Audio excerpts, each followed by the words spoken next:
आता पिंजराचे पिंजरे. नमस्कार शेतकरी बंधूंनो, विदर्भामध्ये डॉक्टर पंजाबराव देशमुख कृषी विद्यापीठामध्ये पहिल्यांदा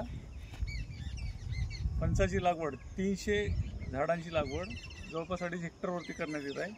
आणि हा मी PhD विद्यार्थी उद्यान विद्या विभाग डॉक्टर पंजाबराव देशमुख कृषी विद्यापीठ अकोला तथा सहाय्यक प्राध्यापक बाळासाहेब सावंत कोकण कृषी विद्यापीठ दापोली सध्या तुर्तास मी PhD साठीच आहे. आणि या ज्या पद्धतीमध्ये आहे 6x4 या अंतरावरती आपण विदर्भामध्ये फणसाची लागवड प्रायोगिक तत्वावरती लागवड करताय, जेणेकरून विदर्भातील शेतकरी हा फणस या पिकाकडे वळला पाहिजे, याचा हा प्रायोगिक तत्वावरती घेत आहे आपण.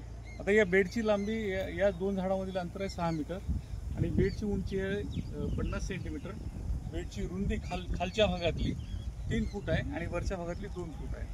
ठीक आहे. अशा प्रकारे दक्षिण उत्तर दिशेस लावल्यामुळे याच्यामध्ये सूर्यप्रकाश तथा मध्यम या मधामध्ये भागामध्ये आपण इतर पिके सुद्धा घेऊ शकतो, जेणेकरून शेतकऱ्यांना मुख्य पीक तर येईलच, त्याचबरोबर दुसऱ्या पिकाचा सुद्धा फायदा होईल. आज आपण या प्लॉटवरती बघा कोकण प्रॉलिफिक या जातीची साधारणतः एकदम उच्च दर्जाची ही ग्राफ्टेड कलम आहे, कलम पद्धतीने बांधलेली आहेत आणि याची साधारणतः उंची 2 ते 2.25 फूट.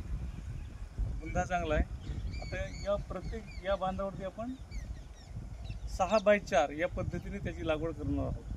ठीक आहे. तर असा या प्रयोगातून पुढे शेतकऱ्यांना चांगला आर्थिक फायदा होऊ शकतो आणि शेतकऱ्यांना एक चांगला डेमो प्लॉटसुद्धा आपण विद्यापीठामार्फत त्यांना जेणेकरून क्षेत्रावरती इथे भेट देऊन तो बघू शकतील. आता पूर्ण तयारी झालेली आहे आपली आणि आता लागवडीसाठी सुरुवात करतो. नमस्कार.